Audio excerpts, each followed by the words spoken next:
Hey everybody, this is Steven with Improbable Wargaming, and we're here with Matt Rundy, coming to talk about tips and tricks. Ticks for sure. Pull them out, but make sure you get the head. But either way, we're here to talk about some strategic components of the game, which are going to be layered in several ways. Right, we're going to be talking about taking advantage of player mistakes. We're going to talk about looking for synergies in your army. We're going to talk about like attacking the correct targets, or you can say target prioritization. And so let's start with the kind of a way to ease into it. Mr. Rundy is someone who competes fairly regularly. What is like some common mistakes that you feel like you see with people when you play in them? A lot of times I see people make is like they overcommit what they really need to do. So you don't need to go full bore with your army turn one. Me and him just played a game, Chaos Space Marines versus Orcs. And he went first, and yeah, he pushed stuff out to the middle, but he was pushing stuff he was willing to throw away and exchange. You don't need to commit everything. Turn one, you're just positioning. Honestly, I've gone through hundreds of games where I do nothing but movement and call it a turn. So all you need to do is position yourself so that you're going to hold enough primary to score points next turn. So some missions, your home base doesn't score anything. Okay, well, how do I guarantee at least I sit on one objective in the middle? Then you just got to look at the state of the board, figure out where your opponent's going to go, stuff like that. Yeah, exactly. So, like, common mistake is you overcommit. Another one I see a lot of people, they're really big on Overwatch right now. Like, oh yes, it's a cool interaction that you do outside of your or inside your opponent's movement phase. Yep. But you don't need to Overwatch every time. For one, that's a CP resource you're losing. Yep. And then two, how often are you going to actually hit on sixes with stuff? Exactly. I mean, there's a few exceptions, right? We have Tyranids. They get one for free. They got flamers that are very high strength and can kill things that are with multiple wounds. That's an exception. But if you're a low strength flamer, why? I mean, the Space Marines and Furnace Marines, that'd be good if some infantry unit was coming by. You're going to clip some wounds. That's great. Yeah, yeah. It's only going to be super efficient, though, if you're doing like Oath. So Space Marines love Overwatch. Yeah. Because they have Oath. They're like Tyranids. Mm-hmm. They have that big flamer that can do multiple damage that hits on threes. Knights, if they're taking the big, either two Knights that have the big flamers. Yep. That's a good one. I've seen a couple Warhounds out there. Some of them like to take the big flamer. That's always a good one to do, too. Yeah. But realistically, you should focus on, if you're going to want to kind of use that as a mechanic of your army, is have stuff that's 18 inches, because then it reaches out there. Yep. Or to 24 would be great. And then it's also auto-hitting. Or you have reroll mechanics. Exactly, because that's huge. Yeah, because you're taking a whole dice mechanic, which is the biggest loss to you out of the system. So if you auto-hit, don't have to worry about those sixes. You just roll into wound. I agree with you 100%. And yeah, I mean, and people tend to knee-jerk reaction the Overwatch. You'll see people be like for me, I will purposely move up my weakest units that I'm fine with you overwatching. Correct. So that I'm trying to bait you, but it's still scary. Yeah. And then when you overwatch that, I'm like, perfect. Now I bring up what I really wanted to bring up. And so it's really thinking about what your opponent's trying to do. Are they, because more often than not, if they're halfway intelligent, which they probably are playing this game, it should be. That they're trying to bait out and have you waste CP, right? Yeah. So that is something you got to look out for and be careful with, because agreed, it's so easy. I see some people that spend CP like it's worthless, and then you're at the advantage when you have piled it up, and then you're like dumping it into these big attacks and things that you need. I mean, how often would it be nice to have a CP for a reroll to save, because it's the last clutch, or a failed charge. Like failed charge, huge. Like I usually, being a combat army with Chaos Space Marines, it's my primary army. Yep. Is I try to save at least a CP for some charges, depending on where I'm going. Exactly. And if I don't have that CP, then I make sure I mitigate that by not having it. That's another thing that you can learn from outside of Overwatch, is like capitalize on those failed charges. Like if an opponent has a charge here, fails, capitalize on it. Okay, now it's right there. How do you easily kill that unit without committing much resources? Yep. And it's actually not that hard for a lot of armies. And the big thing that kind of goes with that idea of what you're talking about is, and it kind of leads into what we're talking about, is like a kind of not a trick, but it's a staging. You don't, like we were discussing this about overcommitting to taking a point, right? Correct. You don't, like, if only one unit has that can take this point, then take it with one unit. Have the next unit set for when your opponent countercharges and takes it off, or even just or shoot you off the point. On a line of sight, shoot it. Then now you're forcing your opponent to use resources that he doesn't want to use over here. Exactly. So like I do this a lot with cultists, cheap guardsman unit, right? I'll put one guy here. So now he has to kill 10 wounds worth just to get one guy off. Exactly. Because I'm going to pull that guy last. And then it's the furthest point so that if he wants to commit a charge, he's going to be in the open, and then I can easily shoot him off and then come back to him. Exactly. So, yeah, exactly. Take it with the least amount of resources necessary, and then have things ready to back this up if you need to. Yeah. Because your opponent's going to want to do a couple things, right? This is something I see people fail to do is this game's about not killing models, right? That it's about scoring points. It's all about points. Exactly. So people will fight you when they don't need to. And so it's really easy to bait people into poor choices.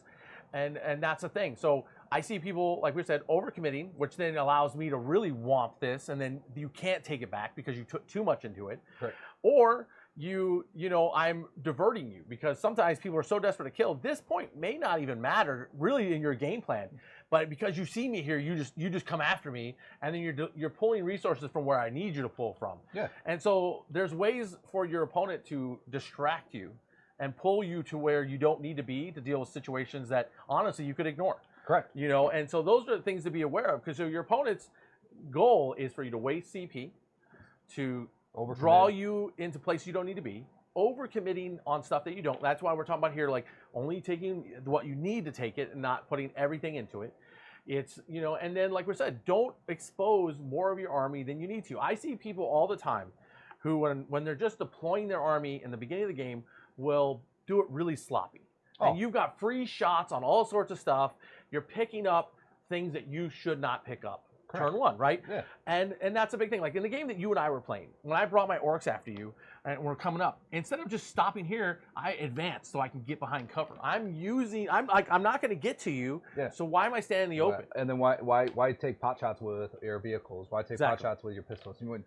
That's another thing. It's like not every shot matters. So if you're gonna shoot, if you have a squad of Space Marines coming in here and then they moved and they have line of sight here for bolter fire, how much bolter fire is actually going to kill anything? Exactly. Not nothing really, right? So you're better off just committing and getting out of line of sight so that now your opponent has to come around, and now all of a sudden your opponent's around here or through here, makes it an easier target for you. Exactly. They're exposing themselves to try to get you, and then that allows your counterplay, your additional movements, and your ability to trade in a favorable way, because people will commit too much again, or for some reason be so desperate to go after this that they leave themselves open.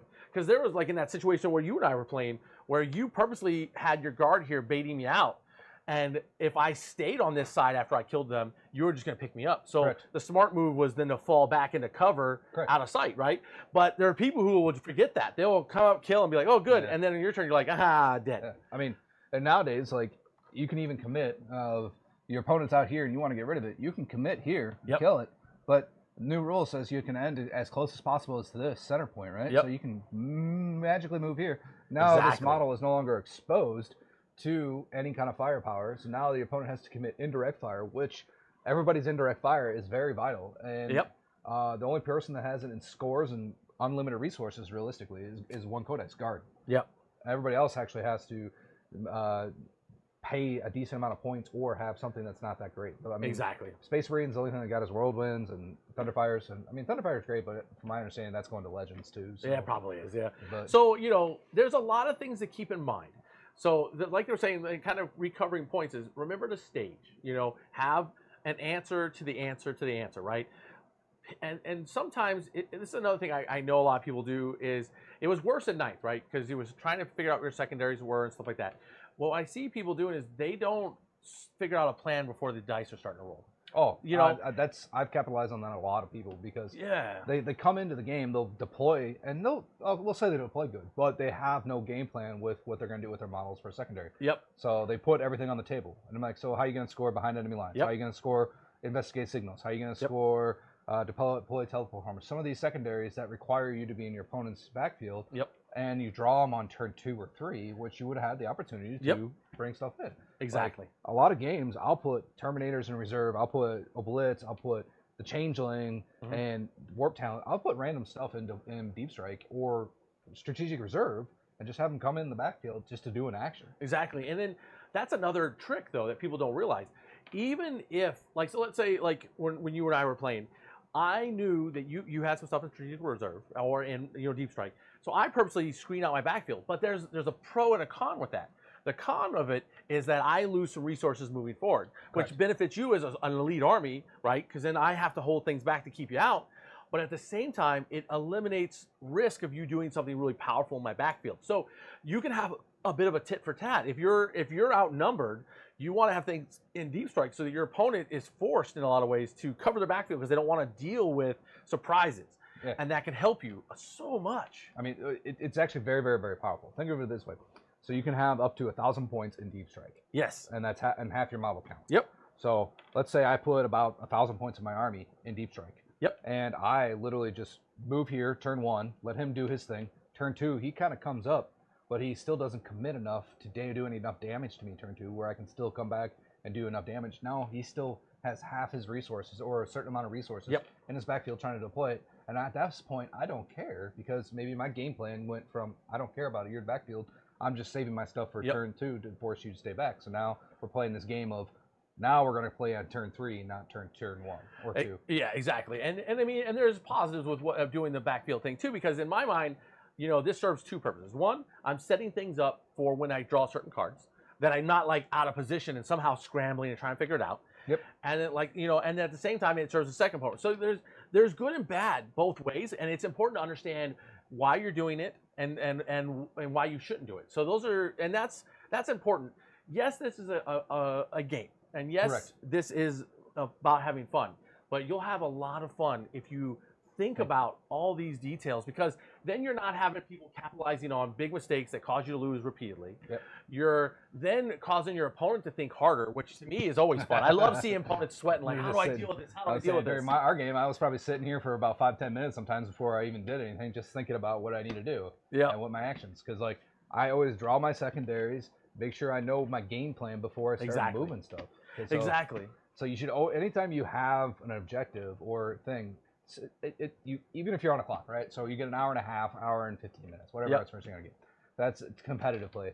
Just take 5 minutes. Look at the board. You look have at your time. Models. Yeah, there's no rush in this game at all. And that leads into something too, though, is know your army and know your army rules. Because if you get your reps in, right, the clock is not an issue because you know your stuff. Like him and I play enough that when I don't remember something, it's no big deal because I have so much time because him and I play so fast outside of certain moments that we make up time. And that's going to make you have time to think. That's going to allow you to strategize when something goes weird. If you don't get your reps in, minimum once a week, you're going to look at really having a problem. And it kind of leads to the second part is of my logic is when you're first learning, play whoever you can. But when you finally decide to cross into the competitive realm, which a lot of us do, start playing the good players. Start playing the competitive players because you're going to learn things that you won't see from the average Joe that's just playing for fun. You're going to get your butt kicked. You're going to get your butt kicked. You're going to learn stuff you never would see otherwise. I learned so well from playing those top tier players every time I went to events. I learned new tricks, new trades, and go out there and look in the community at different videos and strategic. There's so much resources. Oh, it's amazing. You can go from nothing out of Joe reach. Schmo to actually being a decent player fairly quickly, as long as you just do reps. And my biggest piece of advice is like find an army that you like. Like lore is the best way to go because then you're gonna love the army for what it is. You're gonna love painting it, and then just do rep after rep after rep after rep after rep with that army. You're gonna get better and better. With each rep, you're gonna change your army a little bit here and there, and you're gonna find that army build that you love or that style.